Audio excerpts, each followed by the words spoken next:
Welcome to the distance learning program presented by Innobus on JNDI, which we call as Java Naming and Directory Interface. Before knowing that, we need to know some concepts on naming and directory. So to begin with, naming concepts. A fundamental facility in any computing system is the naming service. It means that any name associated with objects, the objects are found based on their names. When using almost any computer program or a system, you are always naming one object or another. For example, when you use an electronic mail system, you must provide name of the recipient to access a file in the computer. Therefore, you must supply its name. A naming service allows you to look up an object given by its name. So it's all about naming service. A naming service maintains a set of bindings. Bindings relate names to objects. All objects in a naming system are named in the same way, that is, they subscribe to same naming convention. So clients use the naming service to locate objects by name. So if you see this diagram, the client will use the name for binding as well as location of your objects. And this is all about how naming service work.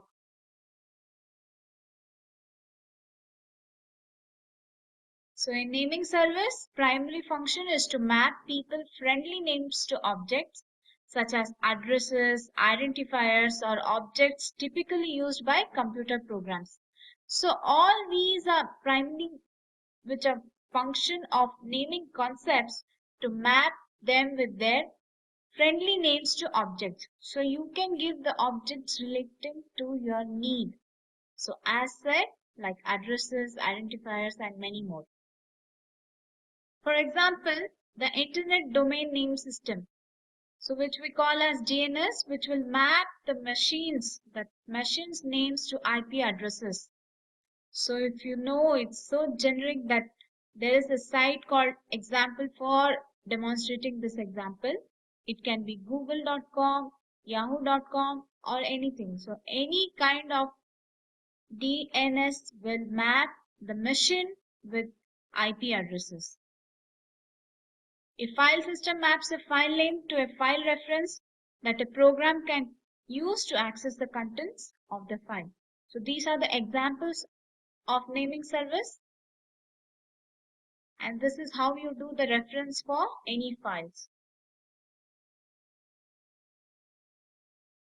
In naming concepts, what we generally come across are nothing but names.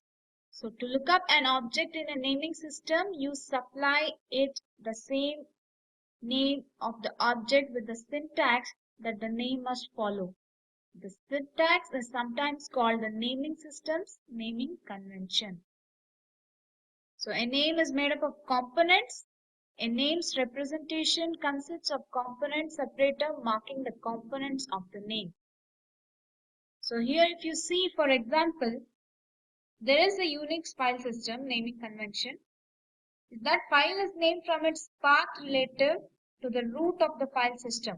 So with each component in the path separated from left to right using / character.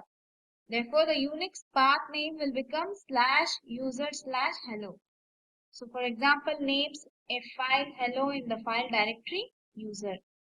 So which is located in the root of the file system. So this is one example which tells the name's representation. The same example again if we look at DNS. Naming convention calls for components in the DNS name to be ordered from right to left and delimited by the dot character. Thus, DNS names, for example, sales.biz.com names a DNS entry with the name sales relative to the DNS entry biz.com. Therefore, the DNS entry viz.com in turn names an entry with the names viz in the com entry. So, another example we have LDAP, which we generally call as lightweight directory access protocol, in which the naming convention orders components from right to left. So delimited by the comma character, thus the LDAP name, for example, if it is Rosanna Lee, Sun US, names an LDAP entry Rosanna Lee relative to the entry Sun, which in turn is relative to US. LDAP as the further rule that each component of the name must be name or value pair, with the name and the value separated by equals character. So these are all the naming conventions used by different services. Next, in naming concepts, we come across references and addresses. So some objects cannot be stored directly by the naming service and therefore stored by the reference. It means a pointer or a reference to the object is placed inside the naming service. So a reference represents information about how to access an object. Typically, it is the compact representation that can be used to communicate with the object, while the object itself might contain more state information. Therefore, using the reference, you can contact the object and obtain more information about the object. So a file object, for example, is accessed using a file reference. Next, we have context. A context is nothing but a set of name to object bindings. A context always provides a lookup operation that returns the object.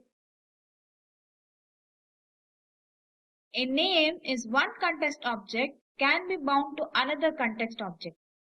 So if it is bounded, we generally call a subcontext that has the same naming convention. This is very important. So here if you see, for example, we have seen previous how Unix system DNS and LDAP add naming conventions. The same way it has got context. So here if you take an example for Unix, a file directory such as user in the Unix file system represents a context. A file directory name relative to another file directory names a subcontext. Therefore, /bin where the bin is a subcontext. A DNS domain such as com represents a context. A DNS domain name relative to another DNS domain represents a subcontext. For the DNS domain sun.com, the DNS domain sun is the subcontext of com. Finally, the LDAP entry such as US represent a context and LDAP entry name relative to another LDAP entry represents a subcontext. So the concept remains the same. So it is just depicting with the examples of different services. We have a naming systems and namespaces. A naming system is connected set of contexts of the same type. They have the same naming conventions and provides a common set of operation. Example, a system that implements the DNS is a naming system. A naming system provides a naming service to its customer for performing naming related operations. Example, DNS offers a naming service that maps machine names to IP address. A file system offers a naming service that maps file names to files and directories. So those were all about naming concepts. Next, we have directory concepts. So in directory concepts, what we know is a directory service associates names with objects and also associates such objects with attributes. So if you put all together, directory service is nothing but name service plus objects containing attributes. So this diagram very well says, now if you consider, you not only can look up an object by its name but also get the object attributes or search for the object based on its attribute. This is one of the concept or interesting For searching criteria, you can go for directory concept. So here the computer's directory service is much more powerful because it is available online and can be used to store variety of information that can be utilized by users, programs, and even the computer itself. A directory object represents an object in a computing environment. Therefore, a directory object can be used, for example, to represent a printer, a person, a computer, a network, or many more. So, a directory object contains attributes. If you see in the second diagram, the object contains set of attributes. So, attribute is nothing but a directory object, which is contained within the object. So for example, if you say what are the attributes, you can name it as a printer which can have attributes like speed, resolution and color. So these are the attributes of the printer object. This is an example. So the same way, the attribute as an attribute identifier, a set of attribute values. So for example, if you say attribute identifier is mail, then the attribute value will be your mail address for it. So this is how directory concepts work. Directories and directory services. A directory is connected set of directory objects. So a directory service is a service that provides operation for creating, adding, removing, and modifying the attributes associated with objects in a directory. So for example, Sun Java Directory Server Home, where the Sun Java Directory Server is a general purpose directory service based on the internet standard LDAP. So we have already seen what is this LDAP, Lightweight Directory Access Protocol.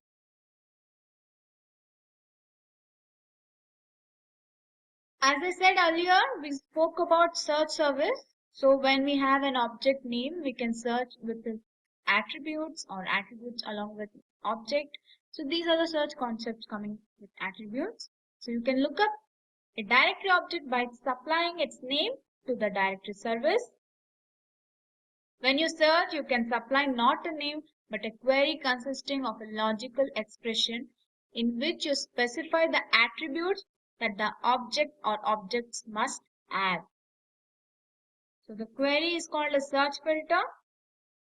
For example, you can query the directory service to find all machines whose IP addresses starts with 192.113.50.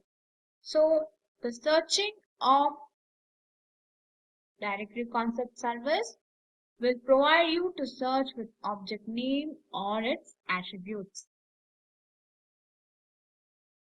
Next, finally, we'll go for JNDI concept. So far we saw the naming and directory concepts. Next, we'll see forward with JNDI overview. So what is JNDI all about? The Java Naming and Directory Interface is a part of Java platform, providing applications based on Java technology with a unified interface to multiple naming and directory services. You can build powerful and portable directory-enabled applications using this industry standard. Therefore, JNDI is an API specified in Java technology that provides naming and directory functionality to applications written in the Java programming language. So the name itself says it's a Java naming directory interface. So JNDI is also defined independent of any specific naming or directory service implementation. It enables applications to access different, possibly multiple naming and directory services using a common API. This is one of the major advantage for using JNDI. Provides a common API for access of different or multiple naming and directory services. So different naming and directory services providers can be plugged in seamlessly behind this common API. So we have already seen these services like LDAP, NDS, DNS, and NIS, as well as enabling the application to coexist with legacy software and systems. Using JNDI as a tool, you can build new, powerful, and portable applications that not only take advantage of Java's object model but are also well integrated with the environment in which they are deployed. So we have seen the overview of JNDI. What is JNDI all about? We'll see the architecture of JNDI. In this architecture, you can see that JNDI architecture consists of an API and a service provider interface, which is mentioned as SPI. So Java applications use the JNDI API to access a variety of naming and directory services. The SPI, which is nothing but service provider interface, enables a variety of naming and directory services to be plugged in transparently, thereby allowing the Java application using JNDI API to access their services. So here you have seen there are so many service providers or services accessing which can be plugged in using common API of JNDI. We have a JNDI naming manager also in between the service provider interface and application programming interface. So these are all the services which are provided. For example, if you see there is an LDAP, which is Lightweight Directory Access Protocol, and then there is a CORBA, which is nothing but Common Object Request Broker Architecture. There is also a Java remote method invocation, which we normally to know or term it as RMI registry, and also there is the DNS, domain name service. So there are many such services which can easily be plugged in and use the benefits of JNDI API through a common API going through the service provider interface. This is the basic structure of JNDI architecture.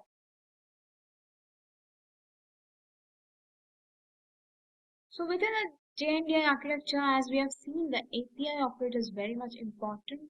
In this, we have a packaging in which the JNDI is included in the Java SE, that is Software Edition platform. To use the JNDI, you must add the JNDI classes and one or more service providers. Therefore, the JDK includes service providers for the following naming or directory services. So we have already seen these. And the JNDI is divided into 5 packages, basically with javax.naming, and then goes up with directory, then LDAP, event, and SPI. So we'll see in detail majorly the naming and naming.directory APIs. So to begin with JNDI API, we have javax.naming package. This contains classes and interfaces for accessing naming services. The javax.naming package defines a context interface, which is the core interface for looking up, binding or unbinding, renaming objects, and also creating and destroying subcontext. So this is very important package which will define the context interface, and context in turn does all these operations on objects. Therefore, the JNDI defines the initial context, which provides a starting point for naming and directory operations. So using initial context, we can even get the instance of it and start looking up the objects for what the service providers want. Once you have an initial context, you can use it to look up other contexts and the objects. The JNDI defines a class hierarchy for exceptions that can be thrown in the course of performing naming and directory operations using naming exception. So even the exception is handled, which gives a naming exceptions to handle the exception when it is performing the lookup for directories and naming operations.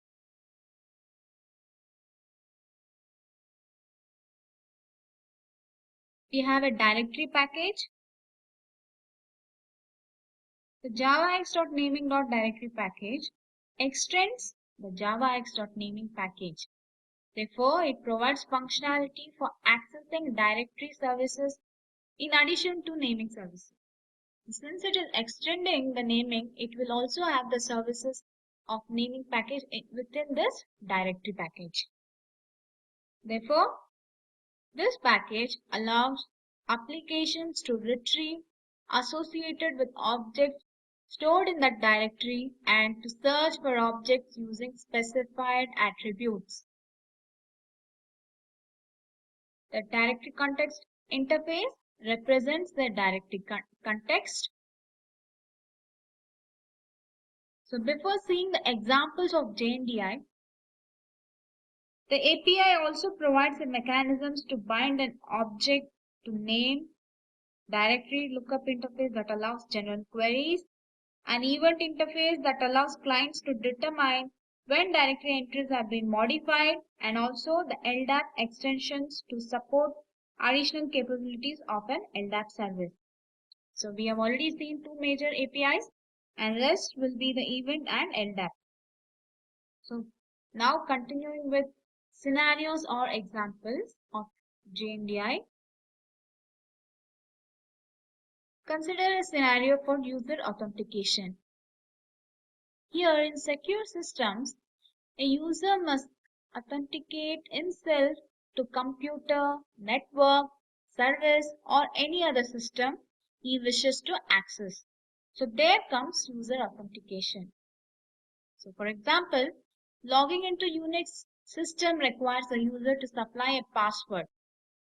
So this is how you create an initial directory context to see if he has got the password validity for checking user authentication and then providing the access. So this is how you do using JNDI API, that is from package javax.naming.directory, which gives a class called initial directory context.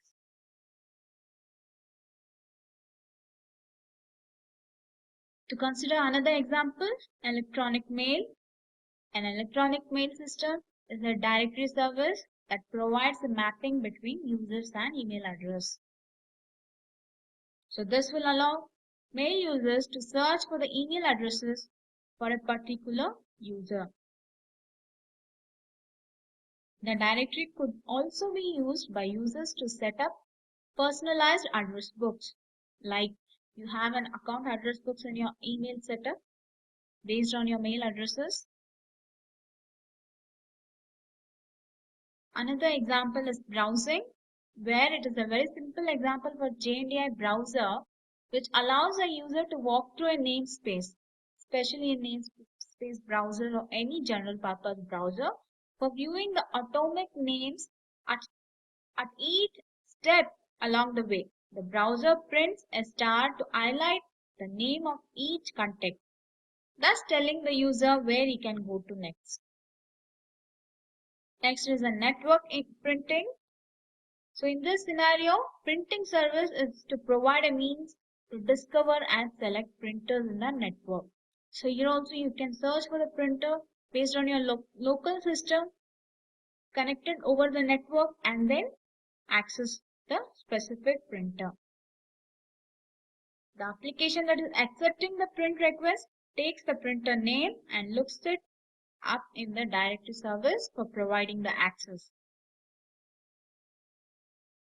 So to consider another example, the basic databases applications which can use the directory to locate the database servers. So in Java and JEE enterprise system, we generally use JNDI for database applications. So these are some of the examples where we normally go for JNDI service, and it's very powerful and useful as a separate implementation which we spoke about. Moving further, we have some common problems and their solutions. There were some existing problems by which the JNDI solutions came into picture to solve those problems.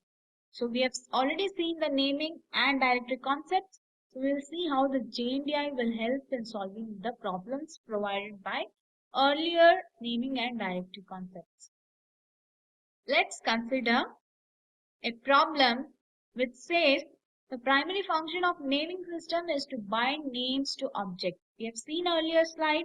So therefore many naming systems don't store objects directly. Instead they store references to objects, right? We have already seen this in naming systems. So this is a problem. Therefore, for example, if you have seen this address, it's a reference to a computer's location on the internet, not the computer itself. So the solution which JNDI gives is it provides an interface that supports all these common functionality. To consider another scenario, we have a problem stating as applications become more distributed, the efficient management and distribution of the information upon which they depend becomes more and more problem. Therefore, this is the solution which we have seen here, that Java naming and directory interface provides a generic interface to LDAP and other directory services. So this will solve the problem of the above mentioned, which says that the management and distribution of the information upon which they depend becomes the problem in distributed systems. So this is one more solution. Let's see what is the problem first. In DNS, names are built from components that are separated by dots. Therefore, they read from right to left, and the name, for example, if you consider this is the website and reads from right to left. So this is the naming conventions used for DNS and many other systems. Therefore, JNDI solves the problem with the name class and its subclass and helper classes. The name class represents a name composed of an ordered sequence of subnames and provides methods for working with names independent of the underlying naming service. And this is how it helps in locating or finding the order sequence of each services.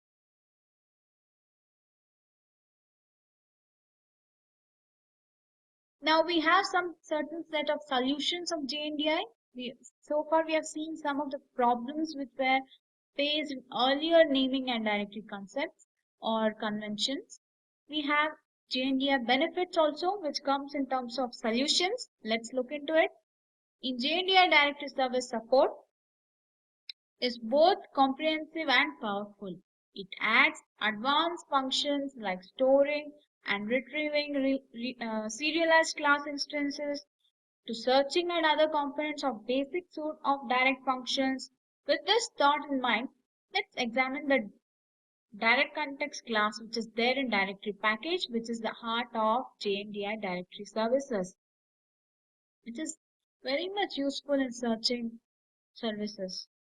So JNDI is an interface. It does allow JNDI to integrate seamlessly into an existing computing environment where an established naming service holds away.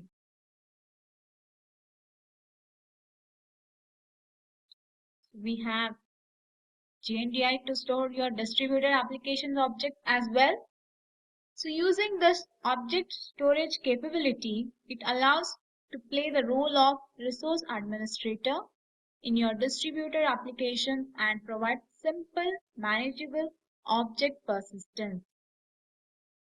JNDI plays a role in a number of Java technologies like JDBC, JMS, and EJB.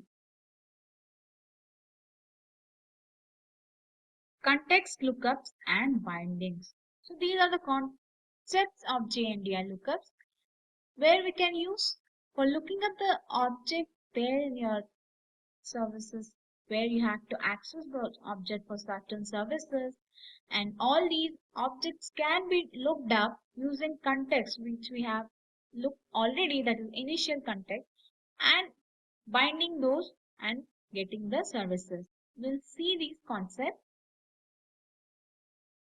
To begin with, context lookups. So to get an initial context before Creating initial context, we need to follow some of the steps like select the service provider of the corresponding service that you want to access. As we have already seen, there are many service providers, LDAP, DNS, and many more. Second step is specify any configuration that the initial context needs. Call the initial context constructor, and these three are the major steps which we will look into detail each step. So therefore the first step was select the service provider of the corresponding service you want to access. You need to know the service provider. So based on the requirement, you can select which service provider you want to provide the access. Therefore, specify the service provider to use for the initial context by creating a set of environment properties. So here it can be through hash table. This is one of the collection concept. And adding the name of the service provider class to it. So for example, if you are using an LDAP service provider from Sun Microsystems, then you use this hash table to put it as an environment property using this com.sun.jndi.ldap.ldap context factory. So therefore you have an hash table having key value pair where key will be the context.initial context factory and the value will be your service provider value. Based on the service provider, you can select and then put it in your environment property, which generally uses hash table. The second step is specify any configuration that the initial context needs. Therefore, the clients of different directories might need some various information for contacting the directory, like on which machine the server is running and what information is needed to identify the user to that directory. So these are the information which you need to give for initial context for any configuration. Therefore, the GNDI specifies some generic environment properties that the service providers can use. So here if we consider again an example as LDAP, which is a service provider from Sun Microsystems. So this is how you will provide that configuration. We are just putting the environment properties with key as context.provider underscore URL with the URL of service provider. So here since we have dealing with JNDI tutorial, it is just shown with the port number 389. The step 3, it involves creating initial context. So this is all about initial context. And before that we need to follow those steps. And finally we get the initial context to be created with the constructor which takes environment properties. So we have already seen the two steps which can generate the environment properties without key and values. And that information needs to be given to this initial context. And finally, a reference to the context object can begin to access the naming service. Therefore, to perform directory operation, initial directory context is used. That is the same syntax, but the class will be dir context and initial dir context taking environment properties. So this is all about context lookup. We have already seen the initial context. We'll see the context lookup. Now to look up an object from the naming service, use context.lookup, which is a method in context, but now in later versions we have do lookup. So instead of lookup, you have to go for do lookup method and pass it the name of the object that you want to retrieve. So there are two do lookup methods overloaded. You can access any one which you want in the later versions of JDK. So example, object in the naming service with the name CNS Rosanna. This is an LDAP service which has equals in it. So therefore, to retrieve the object, you would write object instance equal to context dot lookup. So lookup method will return an object Therefore, we are initiating with object. So what you want to look up? We look up Cn equal to Rosanna Lee, OU equal to people, and that will return the object.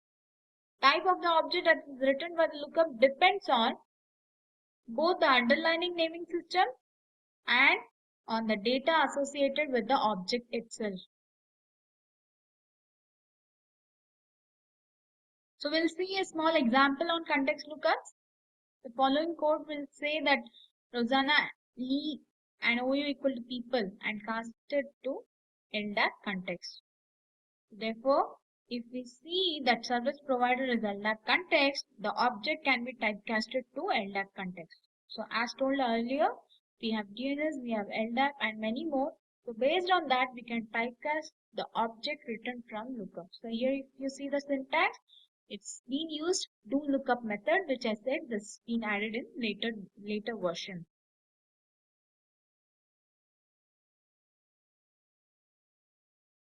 Next, we'll see the bindings. Once we are done with looking up the objects using initial context and lookup method, next thing is binding. Let's see the concept of bindings. Context.bind.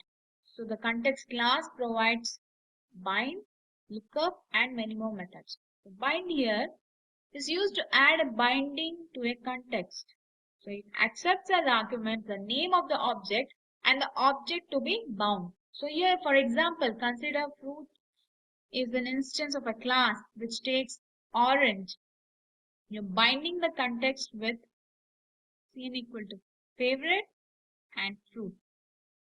The fruit which has orange.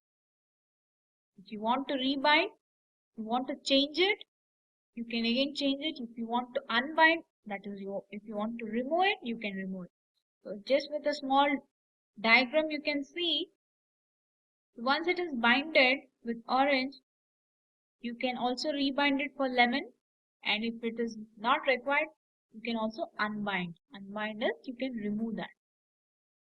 So this is all binding the object using context.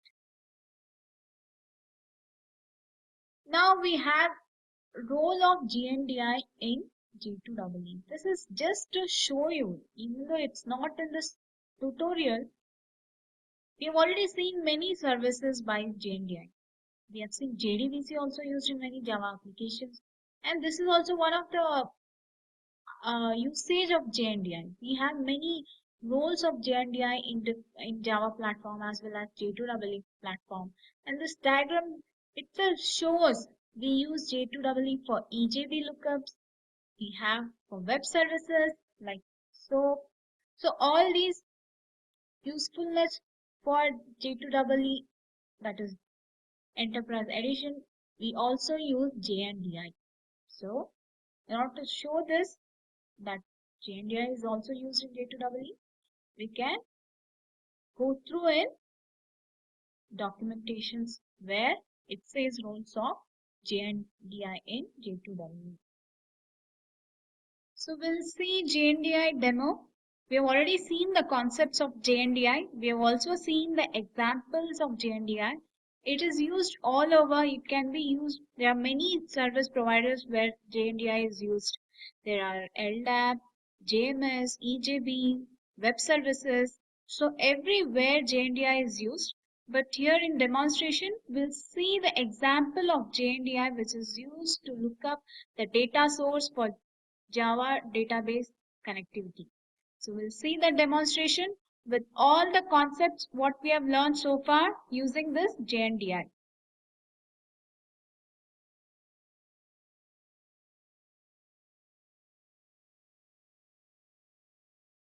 So here there is a simple dynamic web project.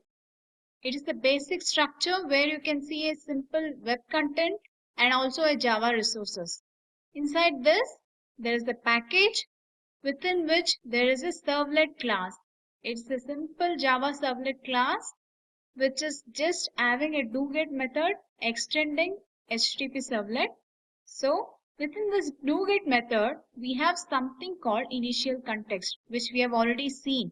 So context is very important to look up any JNDI resource. So the concept we have seen in from our course earlier. So now we are just creating the instance of initial context which is used to look up the resource.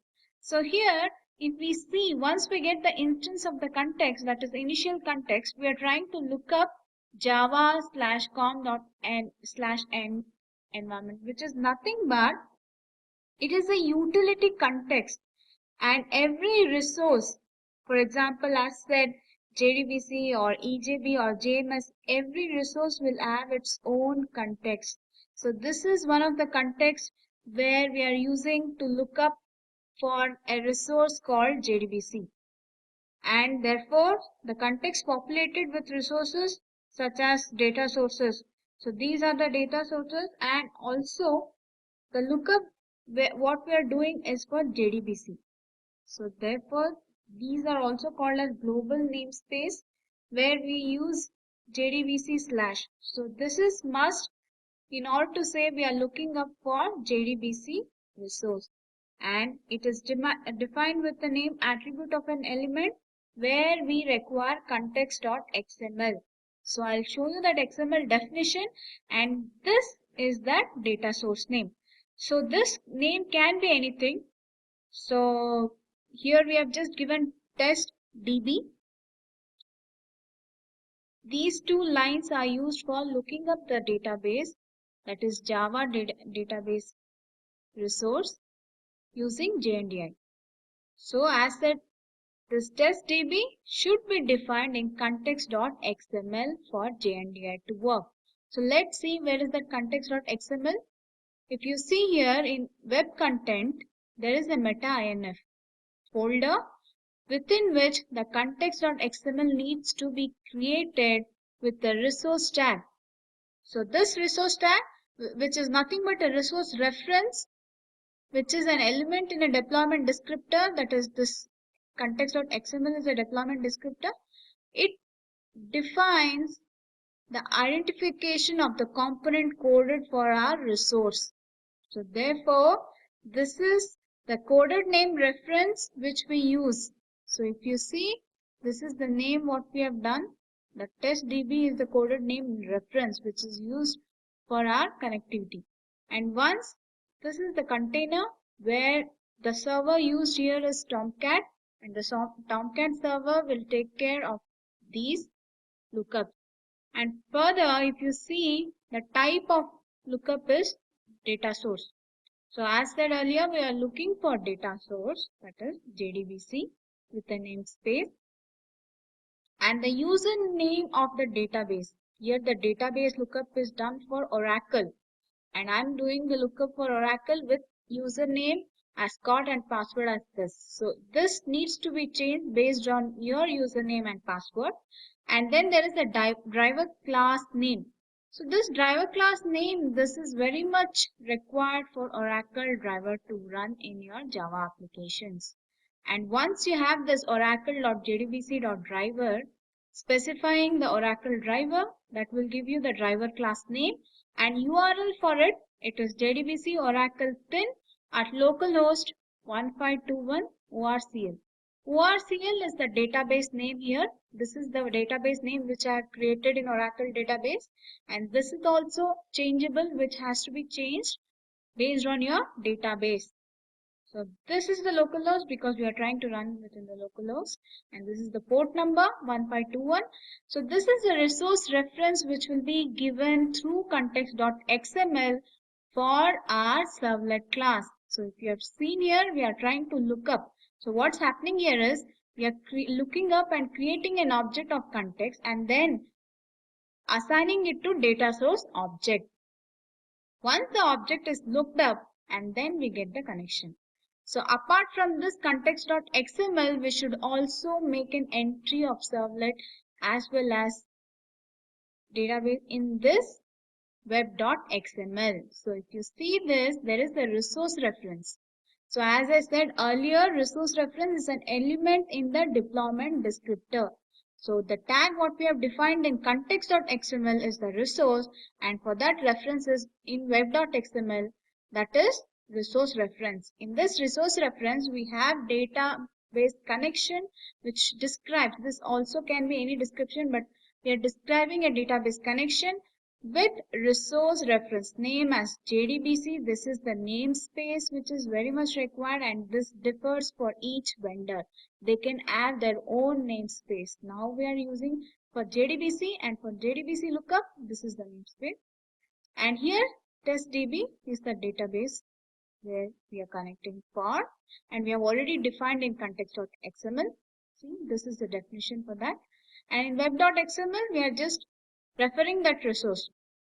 And what is the resource type? It is JavaX SQL data source, and container is the resource. Or once we have done this, there is a simple servlet definition where we are giving servlet name and then location of that servlet class, and finally the URL pattern for this servlet to get executed.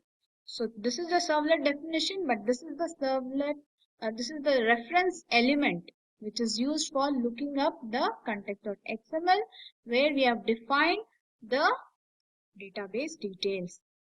So once these two configuration files are done, next is we need to place the respective jar file. So here we are using Oracle. So we need to give ojdbc6.jar. So this jar file is required for JDBC driver to get connected. So this is very important to be placed inside lib folder. So once this is done, the context file.xml is placed inside meta inf folder, which is inside this web content. If you see, this is there inside the web content, and this web.xml inside this web.inf. And we have this servlet class. Coming back to this, we've already seen this lookup object. We are creating the initial context with this utility context, which we have seen that each vendor can have their own context. And here for Java, we have this utility context within which we are creating a data source lookup, and then object is assigned to data source. Once we are done with that, we are creating a connection and then executing the simple end table. This table I have created in database. I'll show you. This is the database Scott which we saw just now. Username is Scott, and with password. So within this there is a end table. So we'll define that and see what is there. So there is a table, and if you run this, here you can see the result.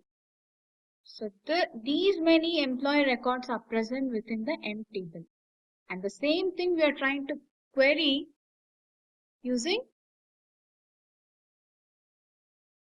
a statement. This is the basic SQL statement we are trying to query, and this is again creation of the statement using the connection object. And once the object is created, the statement, we are trying to execute the query. Select start from M. Once this is executed, the out.print, that is the print writer instance, is used to output in our HTML or JSP page. Since it is HTML page, it is content type set to text or HTML. So the output is just iterated and shown. So the number of records will be displayed once we look up the JNDI using this utility context and the data resource with this global namespace. We will get the connection. So this is how the basic JNDI is done. So these are the steps where we create the initial context object. We are looking for the requirement of the resource what we want, and then we are getting the connection. So here this is the simple JNDI example for Java JDBC connection. So as I said, we have seen in our slides before or in our course that JNDI can be used in many directory services providers, where we have seen LDAP, RMI, JMS, EJB, web services, and many more. So let's execute this. Run on server. Tomcat is used as a server. So the container will provide the services to look up. And once you see, this is the output. So the number of records what we saw in the table, all those records are got. It means that the lookup has succeeded by looking up the Java database data source, and we have got the connection once the object has been created using this initial context lookup object. We are also looking the data JDBC resource, and then using the data source. Data source is nothing but a factory of connections. It is a Java which is having the factory of connections. So once we get that instance, we connect to database. And this is the major steps involved in JNDI. You have seen the context.xml which is required. It must be placed within this meta-inf folder.